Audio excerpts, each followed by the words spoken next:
NM news में आपका स्वागत है दोस्तों। मैं हूं आपके साथ वीरेंद्र सोनी।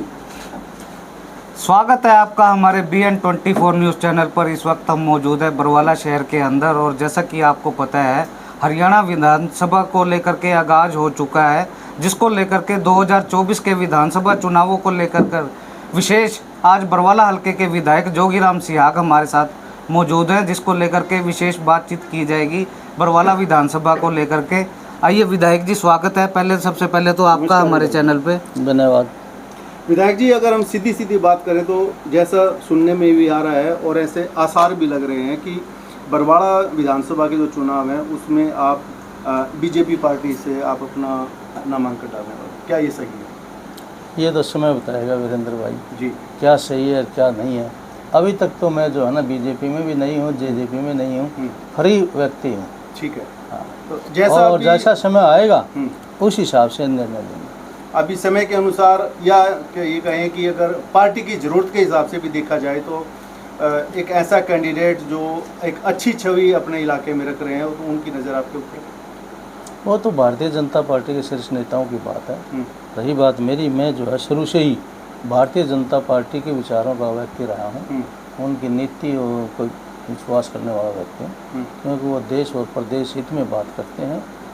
भारतीय जनता पार्टी का काम करने का तरीका, भारतीय जनता पार्टी का राज करने का जो तरीका, जो देश हित में हमेशा सोच रहती है, इसलिए मैं भारतीय जनता पार्टी की विचारधारा का व्यक्ति हूँ, उनको पसंद करता हूँ। शुरू से भी अगर जेजेपी के पहले से भी हम बात करें तो आप बीजेपी पार्टी के समर्थक भी रहे हैं, बीजेपी पार्टी से आप उनके एक बड़े कार्यकर्ता के रूप में भी रहे हैं, जिसकी वजह से आप जैसे भी आप बता रहे हैं कि राष्ट्र हित में जो ये पार्टी काम कर रही है, तो क्या आने वाले चुनाव में ये मान के चलें या ये आसार कयास भी तो लगाए जा रहे हैं कि बीजेपी पार्टी में आप दोबारा घर वापसी कर रहे हैं? देखो, वैसे तो पता नहीं चलता, बाकी जब उस विचारधारा का व्यक्ति हूँ तो संभावना यही है कि भाई आज जितनी भी राजनीति अब बची है करनी है, वो भारतीय जनता पार्टी के साथ मिलकर भारतीय जनता पार्टी में जैसा भी जिम्मेवारी रहेगी, मेरी कोशिश रहेगी उसके हिसाब से राजनीति करें। दोस्तों, लग यही रहा है जैसे विधायक जी ने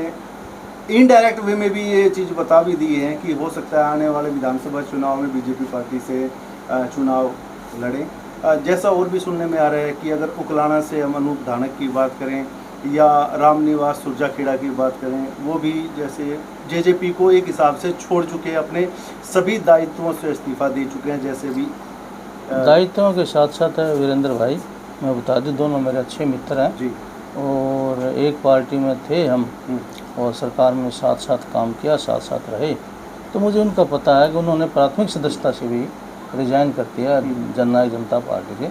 अब वो भी जो है फ्री है मेरी की तरह, और भारतीय जनता पार्टी में जाएंगे या अपना चुनाव कैसे लड़ेंगे वो तो वो जानते हैं। विधायक जी, जिस प्रकार से देखा जाए अब विधानसभा चुनावों के दौरान अन्य प्रत्याशी और भी हैं जो चुनाव की तैयारी कर रहे हैं, जिसको लेकर के बीजेपी पार्टी से आपको क्या कुछ लगता है? भाई चेहरे कई हैं, दावेदार भी कई है, लेकिन प्रमुख रूप से जो बात है वो सामने आ रही है आपके नाम की, तो आपको क्या लगता है वो आपके मुकाबले किस तरह से आप उनको देख के चलते हैं? भाई देख, चुनाव की राजनीति करने वाला व्यक्ति चुनाव ही लड़ना चाहेगा, चाहे मैं हूँ या तो कोई और भी है।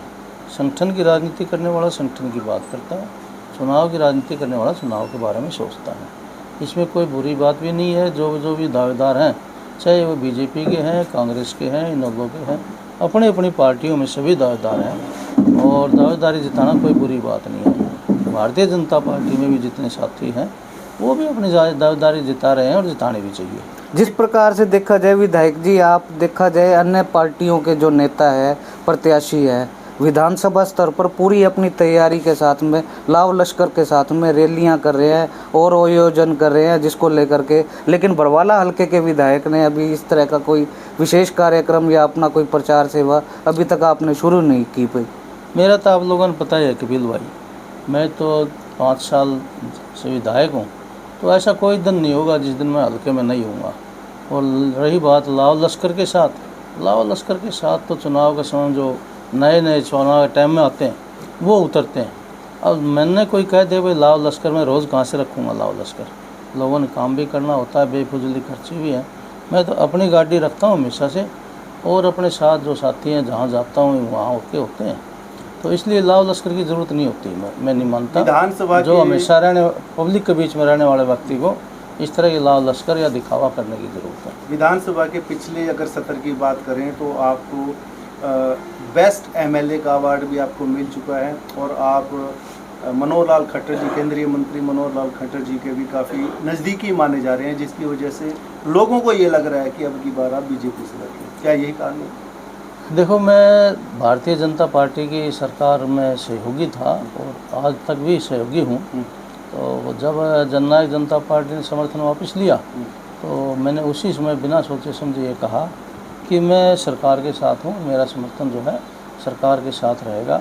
उसका कारण यही है कि मैं माननीय पूर्व मुख्यमंत्री मनोहर लाल जी की नीतियों को और उसके काम करने के तरीक़े को पसंद करता हूँ, और मेरे जीवन में जितने भी आज तक मुख्यमंत्री आए हैं उनमें सबसे बेस्ट मुख्यमंत्री जो है मनोहर लाल जी हुए हैं।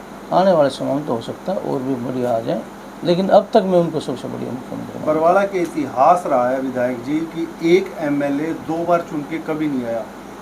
आपने ऐसा क्या किया कि जनता आपको दोबारा चुनी? ऐसे इतिहास कोई नहीं होता। इतिहास तो वो होता है जो मतलब जो है इतिहास बनने का काम है, कोई ऐसा काम हो जो ऐतिहासिक हो, सदियों सदियों से याद रहता हो। ये तो समय होता है, आप काम नहीं करेंगे, जनता 5 साल में परिणाम देती है।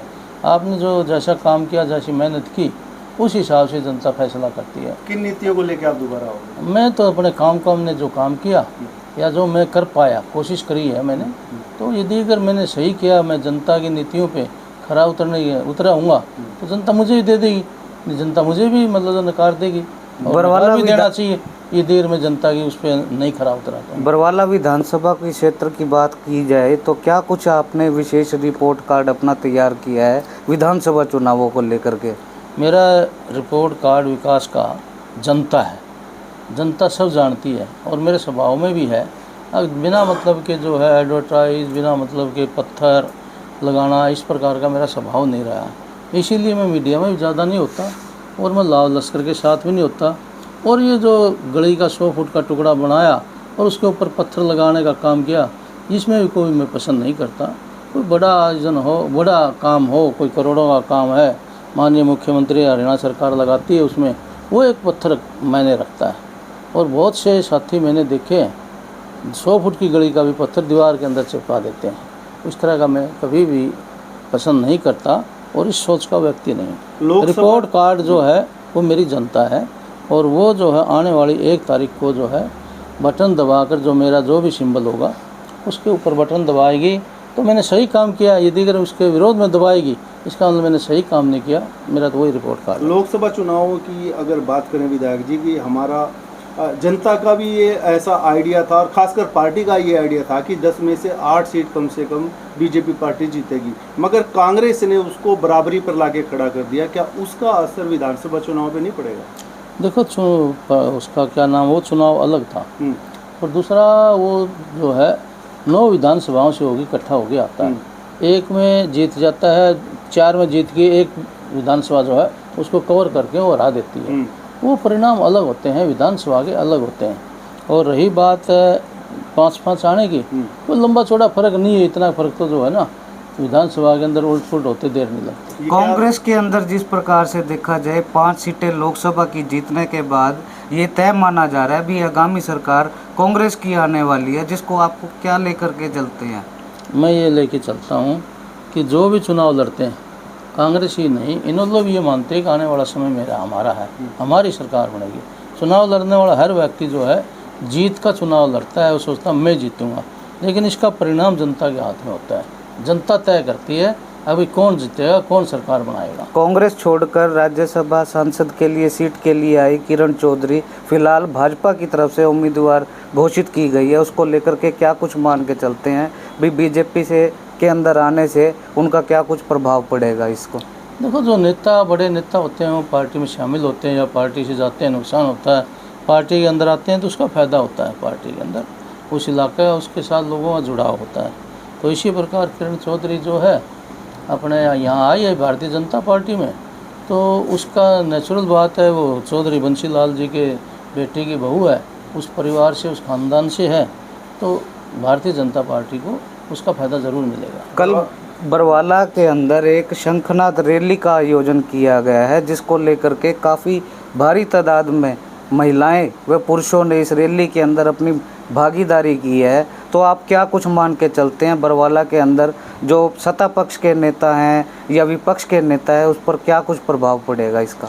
देखो, वो तो मेहनत करी होगी उसने, जिसने भी ये रैली की है उसने मेहनत की है। जो मेहनत करेगा, पब्लिक के बीच में रहेगा, उसके पास लोग भी आएंगे, उसको लोगों को उसके बारे में जानकारी होती है, उसको लोगों की जानकारी होती है। तो हो सकता है कल जो रैली करी जिसने, वो संजना ने करी है, तो उसका पब्लिक के अंदर अपना लगाव हो, इसलिए लोग आए। जनता को आने वाले चुनाव के लिए क्या अपना संदेश देना चाहिए?